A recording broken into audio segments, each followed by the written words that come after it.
penjelasan tentang artikel. Sebelum memulai, saya akan memperkenalkan anggota saya yang terdiri dari Sendiri, Jani, RW, Richard, Evita, Caca, dan Joseph.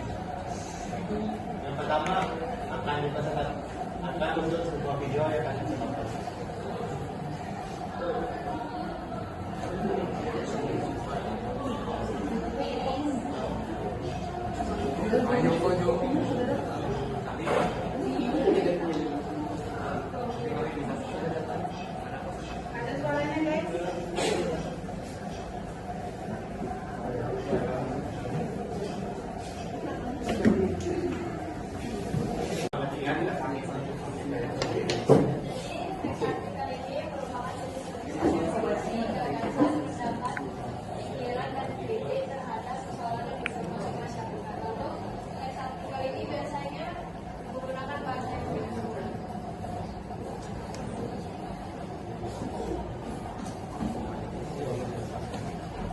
Selanjutnya ciri-ciri teks artikel.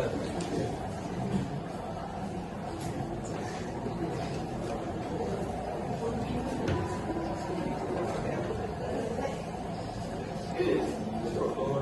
Intinya teks artikel ini didasari oleh fakta. Lalu bahasa dalam artikel ini menggunakan ilmiah populer, lalu bersifat faktual dan informatif, dilandasi oleh data dan mengandung opini atau gagasan.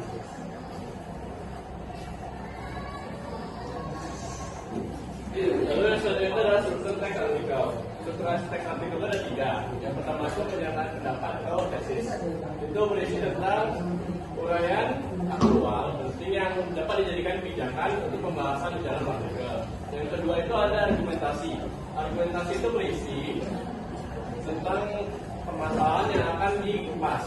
Lalu yang ketiga terakhir itu ada pernyataan ulang atau reiterasi, itu berisi tentang rangkuman dari pembahasan yang telah dibahas dalam artikel.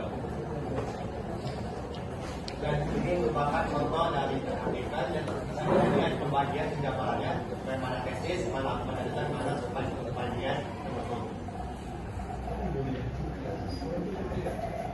Oke, itu saja untuk presentasi pada hal ini. Ada yang ingin bertanya? Balik ke pengertian dulu. Kenapa Guys, tolonglah kalian tapi direkam. Kalau nengok kayak gitu gimana? Baik, terima kasih. Saya Darren dari kelompok 3 ingin bertanya.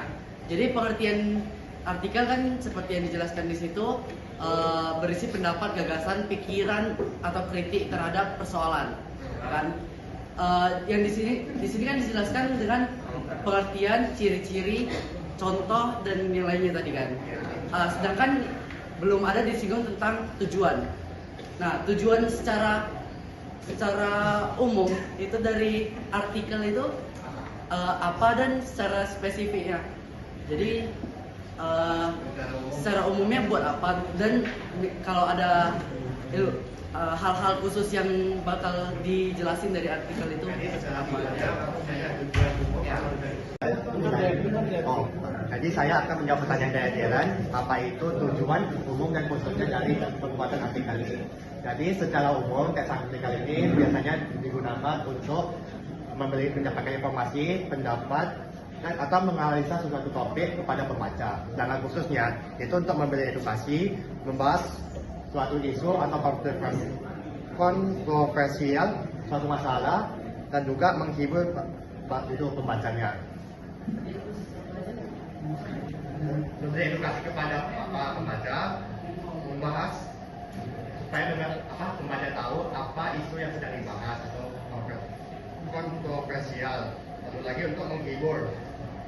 Berarti pada intinya kasih informasi sama hiburan. Ya, hiburan. Oke. Saya dari kelompok 2 ini bertanya contoh dari bahasa dalam artikel yang bersifat ilmiah populer itu apa? Oke. Coba mundur kita ke. Baik, saya akan menjawab pertanyaan dari Oscar. Pertama-tama saya akan menjelaskan apa itu karya ilmiah populer. karya ilmiah populer itu artikel ilmiah yang ditulis dengan bahasa populer. Contohnya itu sebuah artikel ilmiah populer tentang kesehatan dapat menggunakan istilah ilmiah seperti indeks massa tubuh atau IMT, namun menjelaskannya secara sederhana. Contoh lainnya adalah penggunaan istilah fotokimia dalam artikel ilmiah populer.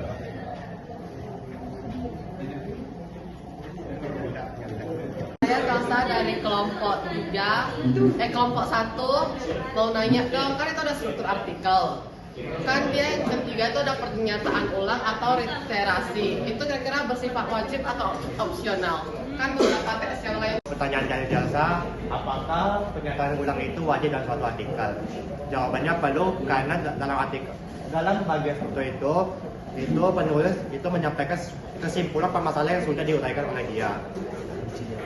Kata kuncinya. Kesimpulan dari semua masalah yang telah dibahas.